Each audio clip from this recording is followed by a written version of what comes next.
Olha só, o brigadeiro Francisco Teixeira foi uma das figuras notáveis das Forças Armadas Brasileiras no século XX.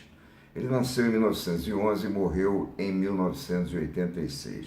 Quando houve o golpe de 1964, comandava a Terceira Zona Aérea no Rio de Janeiro e recusou-se a seguir pedidos de seus companheiros do Partido Comunista Brasileiro para bombardear com aviões as tropas do general Olímpio Mourão Filho, que se deslocavam de Minas para o Rio.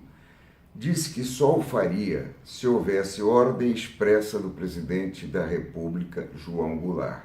Como se sabe, Jango preferiu evitar uma guerra civil e não deu tal ordem. Saiu do Brasil e morreu exilado em dezembro de 1976, mesmo ano em que morreu outro dos artífices da Frente Ampla estabelecida em 67 e proibida no ano seguinte pelo governo do general Costa Silva, Juscelino Kubitschek.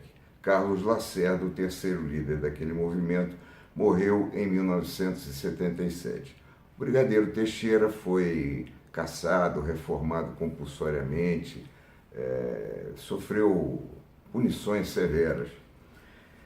Em preciosa entrevista dada em 1983 e 84 ao Centro de Documentação de História Contemporânea do Brasil, CPDOC, da Fundação Getúlio Vargas, entrevista cujo endereço está no texto aqui do post, o brigadeiro Teixeira, já na primeira resposta às entrevistadoras Inês Cordeiro de Farias e Lúcia Hipólito, dá uma explicação lúcida sobre as razões que levam oficiais das três forças a fazer pronunciamentos em favor de golpes militares.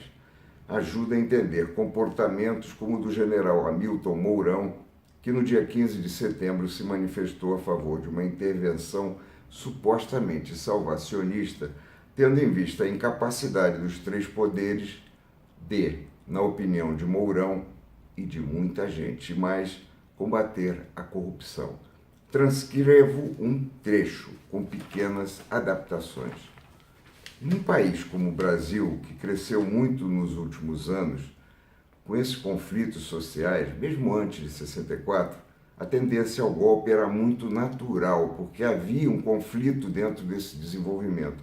Então eu penso que as Forças Armadas são extremamente sensíveis ao pensamento predominante na sociedade civil, à opinião pública em geral, porque o militar tem família, a família tem civis, o militar lê jornais, por mais que seja um homem enquadrado naquelas normas rígidas de disciplina e hierarquia, ele tem uma tendência a acompanhar o pensamento predominante na sociedade civil.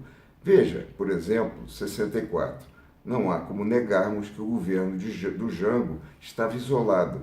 Quer dizer, a opinião pública, sobretudo a classe média, a burguesia, as classes dominantes, já tinham sido ganhas para a necessidade de acabar com o governo do Jango. Qual era a proposta do brigadeiro para absorver e superar os conflitos políticos no meio militar? Era uma ideia que sugere a possibilidade de se deixar o general Hamilton Mourão dizer o que pensa, salvo pelo fato de que ele propõe atropelar a Constituição, quando cabe às Forças Armadas, antes de tudo, a defesa da legalidade. E ele é um oficial da ativa. Ele está em missão, em função. Disse o brigadeiro Teixeira, e aqui vai nova transcrição. Se as forças que vão ao poder agora, Teixeira se refere ao governo que surgiria da eleição indireta de um candidato civil, no caso Tancredo Neves, que viria a sê-lo em janeiro de 85, mas morreria em abril e deixaria a presidência da República nas mãos de José Sarney. Se essas forças, repito, querem estabelecer uma democracia estável, o mecanismo que me parece correto para evitar as intervenções militares no processo, isto é, para que as forças civis, as forças reais do processo brasileiro, a sociedade civil, realize estavelmente o processo democrático, o mecanismo é a liberdade de pensamento político e ideológico dentro das Forças Armadas. Acabar com a discriminação, que aliás nasceu em 35, naquele equívoco de 35. Trata-se da chamada Intentona Comunista de 1935. O brigadeiro historia, e eu repito aqui essa passagem para que se entenda corretamente o pensamento dele.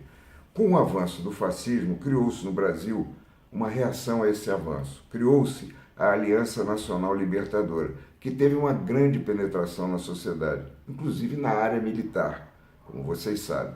Getúlio, fechando a aliança, e eu completo, provocou uma tentativa de revide armado.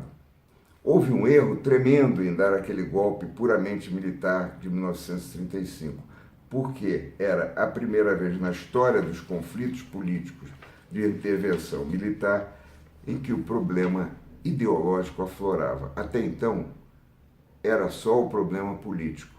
Daí em diante, o processo de discriminação civil e militar tomou um impulso muito grande. Entendamos, portanto, que a manifestação do general Hamilton Mourão, fora de propósito, avessa à hierarquia, é algo que tem a ver com acontecimentos ocorridos há nada menos do que 82 anos. Mas ele não quer fazer política no sentido democrático da expressão. Ele quer suprimir a política por meio de uma intervenção militar. É isso.